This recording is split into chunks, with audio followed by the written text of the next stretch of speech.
Este es El Mundo en Perspectiva. El programa de hoy es el cristianismo y el pensamiento crítico. Definitivamente somos el pueblo de la fe, pero también somos gente que razona. Para desarrollar este programa me acompaña Joel Groat de Grand Rapids, Michigan, y también está conmigo Carlos Guadaño.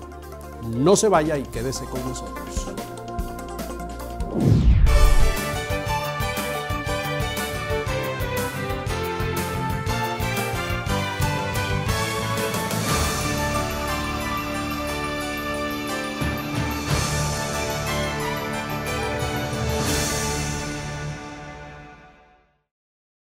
Señoras y señores, bienvenidos al programa de hoy. Este es El Mundo en Perspectiva. Como ya lo anunciamos, vamos a hablar acerca del cristianismo y el pensamiento crítico. Para desarrollar esta temática me acompaña Joel Groat de Grand Rapids, Michigan. Gracias por estar en el programa de hoy. Y me acompaña Carlos Guadaño, pastor en la ciudad de Chicago. Gracias. Estimados colegas, qué bueno que están en el programa de hoy. Vamos a desarrollar esto de el cristianismo y el pensamiento crítico. ¿Es el cristianismo solo fe o también hay razón? Veamos la opinión de Carlos Guadaño. Sí, bueno, hay de las dos cosas.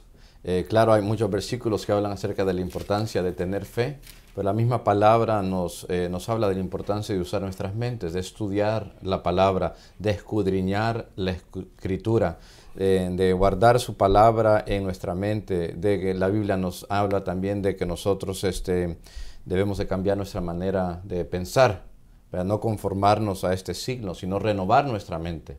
Entonces sí, claro que hay uso de razón. Las dos cosas. Entonces, Joel, ¿hay divorcio o no hay divorcio? Fe y razón. Fe y razón necesitan ir mano en mano, porque fe sin razón resulta ser ciego, razón sin fe resulta ser nada más racionalismo. Okay. Los dos separados son fatales. Son fatales. Ok, o sea que necesitamos las dos cosas. Bueno, concreticemos esto. ¿Cuándo la fe necesita la razón y la razón la fe? Ok. Veamos. Bueno, vamos el ejemplo del apóstol Pablo. Veamos. El evangelio, ¿qué es el punto principal? ¿O qué es, cuando hablamos del evangelio, qué es el evangelio? Según el apóstol Pablo, el evangelio es un evento histórico. Es la muerte y resurrección de Jesucristo, comprobado por él, por otros, por hasta 500 personas a la vez que vio a Jesucristo vivo. Sin ese evento histórico y sin fe en ese Jesucristo histórico, no hay salvación. Ahí tenemos el matrimonio de fe y de razón, de el objetivo y el subjetivo. Se ha dicho que la fe nos puede llevar más allá de la razón, pero nunca nos llevará a ir en contra de la razón. Oh, ok. Entonces, ¿divorcio o no divorcio? Bueno, ya dijo que se mezclaban las dos cosas, pero ¿qué podemos agregar más al tema? Sí, nada más reiterar lo mismo, es decir, de que la fe y la razón van de la mano.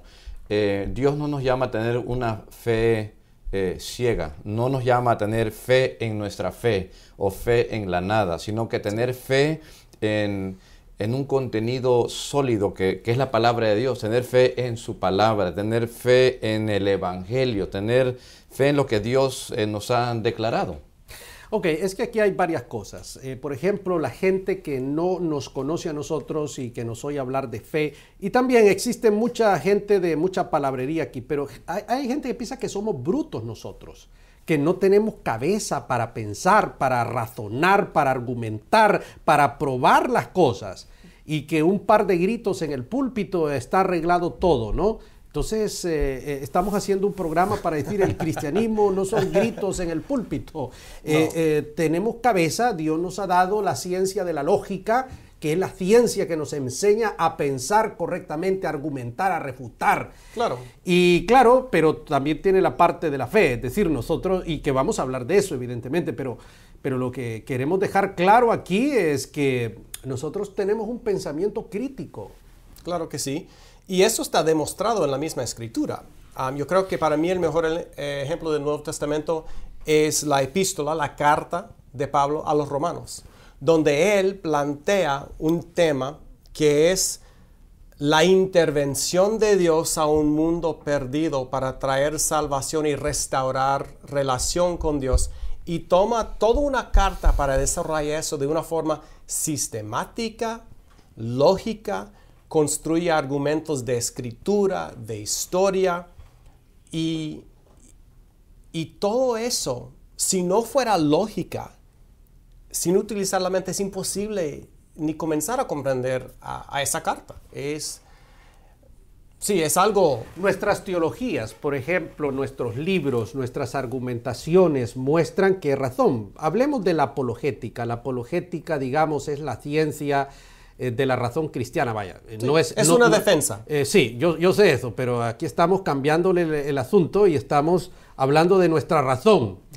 Entonces, ya en el pasado hubo apologistas, pero es el intento nuestro de razonar algunas cosas de nuestra fe para que el mundo las entienda, ¿no es cierto? Entonces, hablemos de los apologistas. ¿A quién se les ocurre? ¿McDowell, por ejemplo? Sí, Josh McDowell es uno bastante famoso. Otro más reciente es Chuck Colson con Breakpoint, que es un apologista para la fe cristiana. Francis Schaeffer es otro, un hombre a nivel fenomenal. Yo leo 2 párrafos de Francis Schaeffer y luego tengo que pararme un rato para comprender lo que he visto. Eso iba a preguntar, y porque yo leo a Francis Schaeffer y ostras, ¿y qué dijo? Me quedé casi sin entender. El nivel del tipo es tan alto. Pero bueno, McDowell es un poco más amigable para sus entendimientos. Es decir, me llama la atención porque Evidencia que exige un veredicto es un libro de que da razones de nuestra fe. Hay argumentaciones, hay principios claves fundamentales. Sí, ese libro es muy fundamental. Fueron uno de los primeros libros que yo empecé a leer cuando me convertí al Evangelio. Y escrito de una manera que cualquiera lo puede comprender, una manera muy práctica. Por ejemplo, explica razones por las cuales podemos estar seguros que en realidad Cristo resucitó, y va enumerando diferentes teorías que han negado esa verdad y las va refutando, a modo de que al final sale a relucir que de veras Cristo resucitó. Sí, claro, porque yo creo por la fe que Jesucristo resucitó, pero también se puede probar por la razón que resucitó. Yo puedo usar la razón. Hay un libro extraordinario que yo lo recomiendo, es una novela ficticia de Ockman Dino, pero el tipo escribió Operación Jesucristo y después del tercer día y le pone 3 puntos suspensivos. Ese tipo escribe una novela donde utiliza la razón, el raciocinio, para probar palmariamente y no dejar un ápice de duda de que Jesucristo resucitó al tercer día. Es espectacular, extraordinario, y yo invito a la gente que compre y lo lea. Sí. La otra cara de la moneda, porque seguro que hay algunos que están diciendo, pero no llegamos totalmente a un racionalismo, y por eso siempre hay que hablar de fe y razón, porque la tendencia humana a los que tienden al razón es llegar a poner su propia razón como el último nivel de juicio. Y lo que demanda la fe de nosotros es que lo que ponemos como último siempre es esto. Y siempre sometemos nuestra razón a lo que tiene lo revelado de Dios. Y yo creo que para muchos cristianos no es tanto que no creen en Dios, pero tienen dificultad en creer Dios cuando Dios habla. ¿Entienden la diferencia? Es una cosa creer en Dios. Es otra cosa creer Dios cuando Él habla. Sí, creer a Dios cuando Él habla. Muy bien, vamos a hacer una pausa, Joel. Okay. Carlos, usted está viendo el mundo en perspectiva. No se vaya y quédese con nosotros.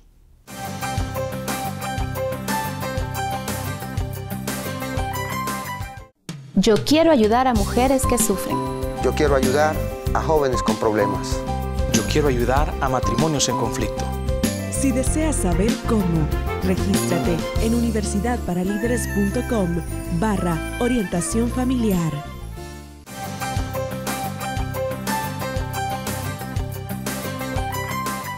Joel, ¿en qué áreas del saber cristiano, en qué áreas del saber el cristiano necesita pensamiento crítico? Porque hay áreas donde, ostras, la razón no me va a servir, ¿verdad? Sí. Hay áreas que no me va a servir la razón y definitivamente tengo que aplicar la fe, es obvio. Entonces, yo creo que es bueno que separemos y le digamos a la gente qué áreas nos sirve la razón y qué áreas no, cuando es que solamente la fe nos sirve.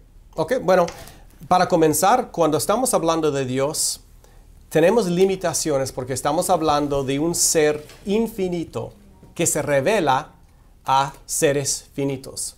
Significa que ya yo tengo una limitación que va a significar que no voy a poder comprender totalmente, yo como ser finito, comprender totalmente un ser infinito.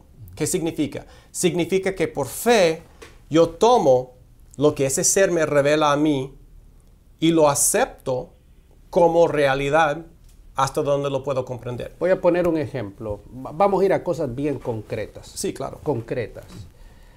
Jesús se para delante del cobrador de impuestos, Mateo, y le dice, sígueme. Jesús no se sienta con Jesús y le dice, ¿cuánto me vas a pagar? ¿Cómo voy a sostener a mi mujer? O cuando Jesús llama a Pedro y Juan y les dice, sígueme. Sí. Y la Biblia dice, y dejándolo todo, le siguieron. Es como cuando Dios te llamó a ti al ministerio. Cuando te llamó a ti al ministerio. Sí. Es un acto de fe. Sí. Claro. Tú tienes que creer. ¿Verdad? En mi caso, nadie se sentó y me ofreció un contrato de trabajo ni me ofreció salario hasta el día de hoy.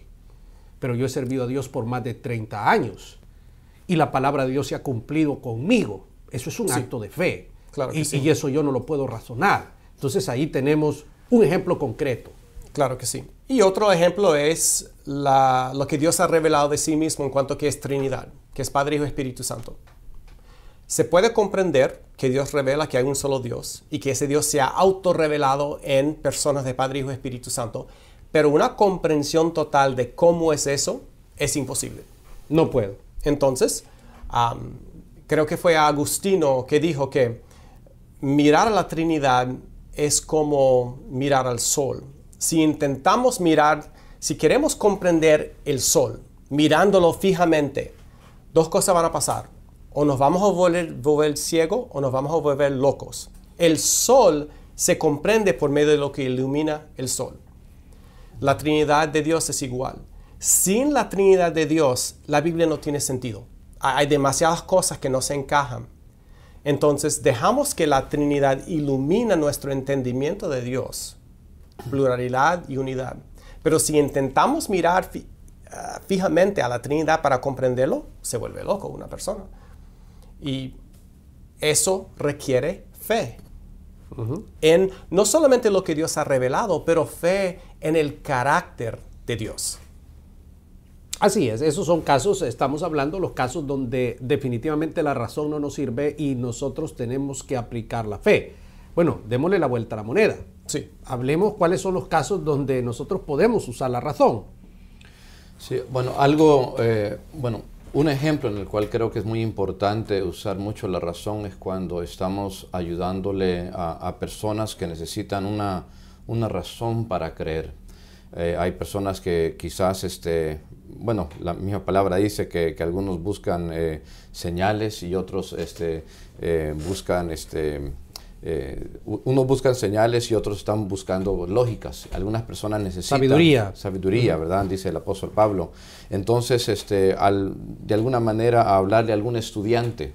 Yo me convertí, por ejemplo, cuando yo estudiaba una carrera secular en la universidad y estaba formado de cierta manera, entonces me ayudaban a mí cuando me daban cierta razón para creer, aquellos que me dieron la palabra de Dios.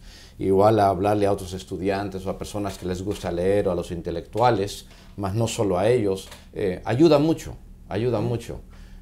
usar la razón.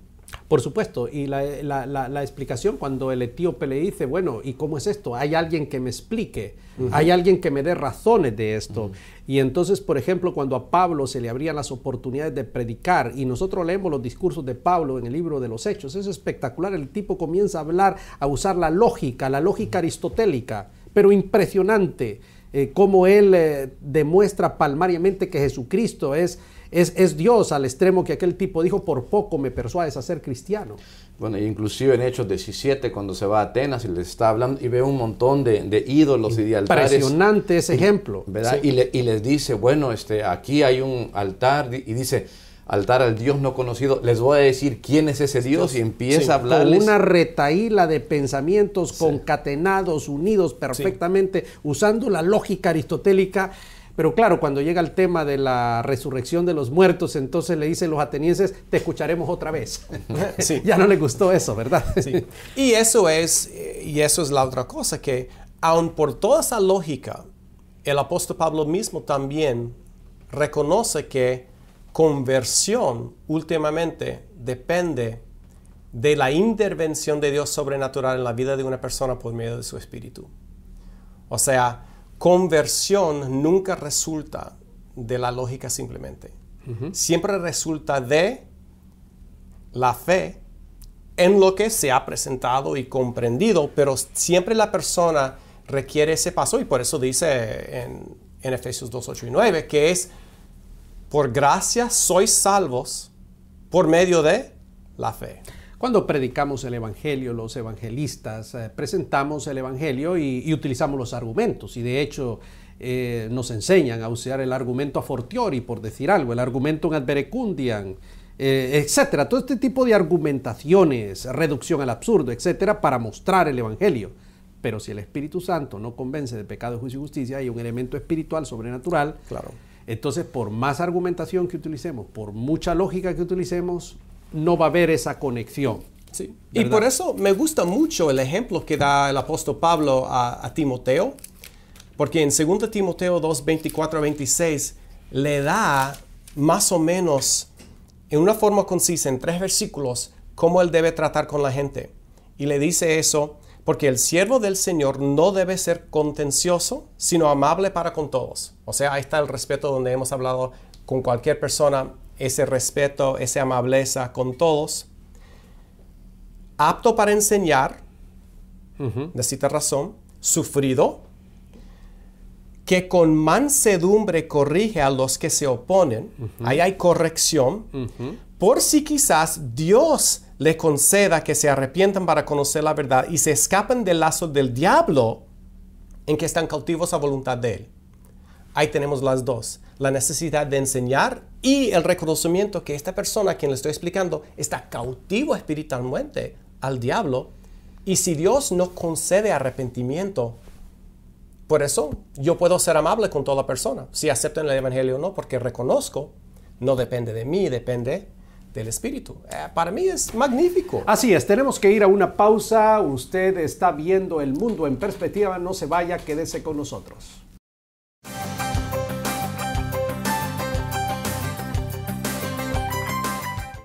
Yo quiero enseñar la Biblia a los niños. Yo quiero educar a jóvenes. Si deseas aprender cómo, regístrate en universidadparalíderes.com/educación cristiana. Apocalipticismo es el libro que tengo el gusto de presentar. Este libro tiene objetivos bien claros. Número 1 es aportar conocimiento al tema del fin del mundo. Número 2, denunciar los abusos que ha cometido la industria de la comunicación masiva. Número 3, dejar claramente establecido que las predicciones, las profecías del Apocalipsis no deben interpretarse ni en el pasado ni en el futuro, sino en el presente. Y finalmente, presentar una teología propia, contemporánea, libre de injerencias foráneas.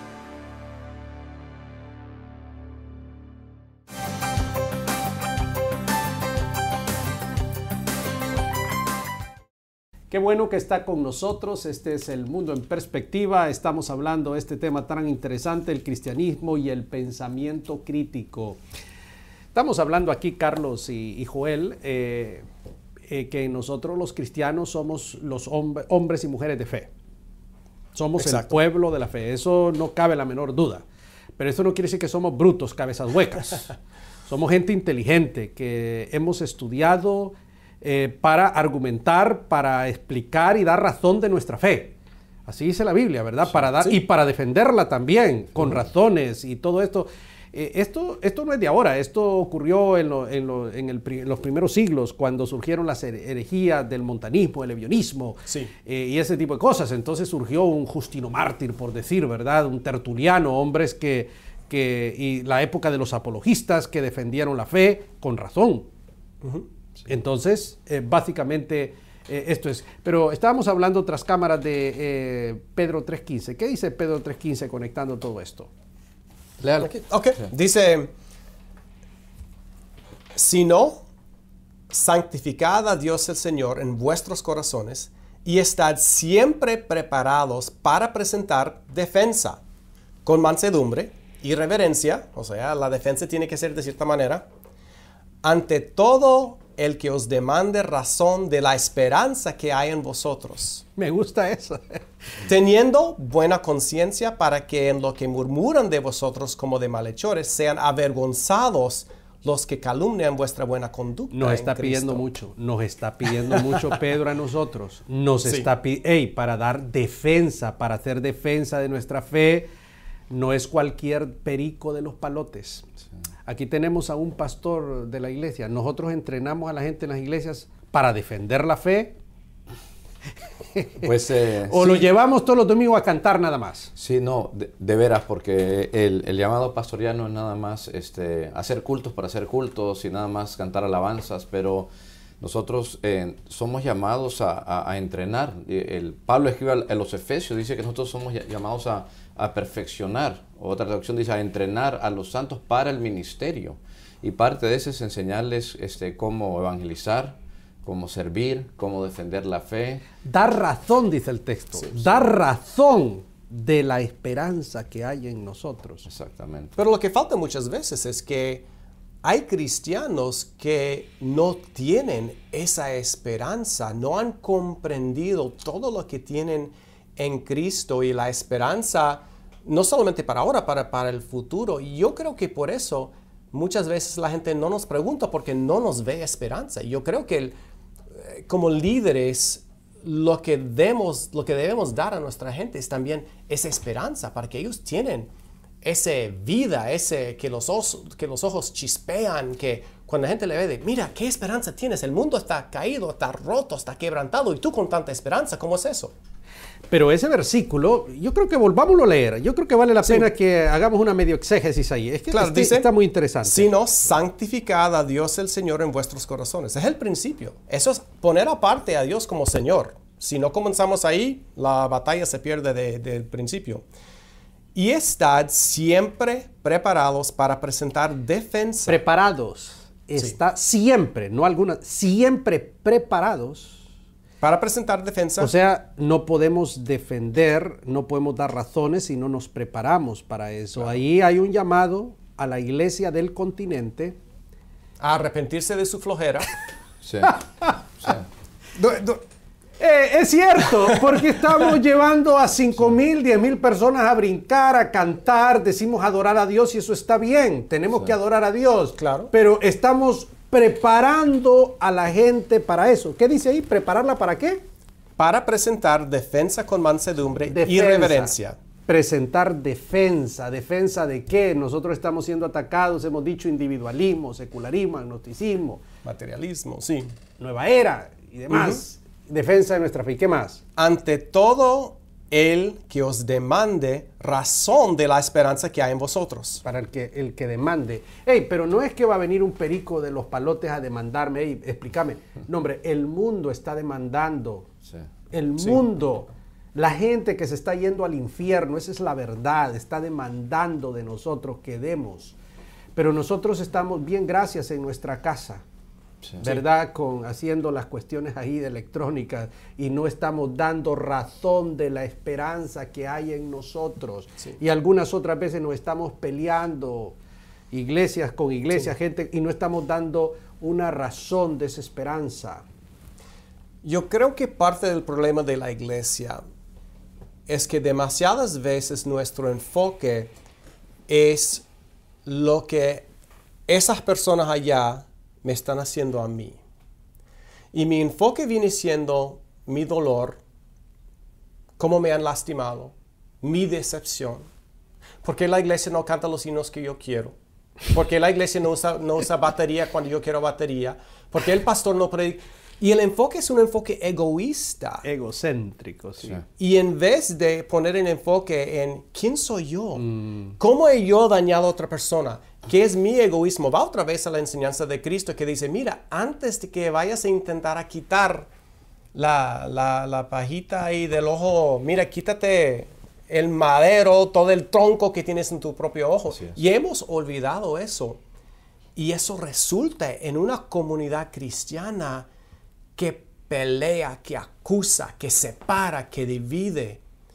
Y no nos enfocamos en quién somos nosotros para apreciar la gracia, que sin esa gracia somos condenados. No hay ningún día que pasa que yo no vivo de una forma donde merezco el infierno. Sí. Pero si no pongo mi atención allí, si mi atención es siempre afuera, ¿qué está haciendo el otro? ¿Qué me hizo tal? Sí. Fulano de tal acaba... ¿Qué? No llego a ningún lado. Se nos acabó el tiempo, mis hermanos. Carlos, muchas gracias por haber venido, por estar aquí en el programa. Apreciamos tu input y admiramos tu pasión. Joel, gracias. No, ¿cómo no? Ha sido una bendición. Usted ha visto el mundo en perspectiva. Nosotros, dice la Biblia, somos columnas y baluartes de la verdad, y el cristianismo es fe. Somos el pueblo de la fe, pero una fe también que tiene razón. Somos gente que tiene un pensamiento crítico y razonamos. Muy importante tener esto en cuenta. El evangelista Raúl Saldívar inició su ministerio en Honduras en el año de 1981, predicando en cada provincia de su país. En el año 1997 trasladó su centro de operaciones a los Estados Unidos, específicamente a la ciudad de Chicago, donde estableció su sede principal. Existimos con el propósito de movilizar individuos a la evangelización del mundo no convertido y para desarrollar ministerios de educación, edificación y ayuda social en beneficio de la Iglesia. En 30 años de evangelización, Raúl Saldívar ha predicado en 32 países, en más de 100 ciudades de 4 continentes, cerca de 300,000 personas en estadios, lugares públicos y en los púlpitos más reconocidos. En el transcurso de estos años, han sido miles las personas que han hecho su confesión de fe. En nuestros eventos, usualmente se dictan conferencias para pastores y líderes, se tienen desayunos para hombres de negocios y empresarios, o se dictan conferencias en las universidades u otros centros de educación. Si usted quiere conocer la trayectoria completa del evangelista Raúl Saldívar, le invitamos a que visite nuestra página web, raulsaldívar.com.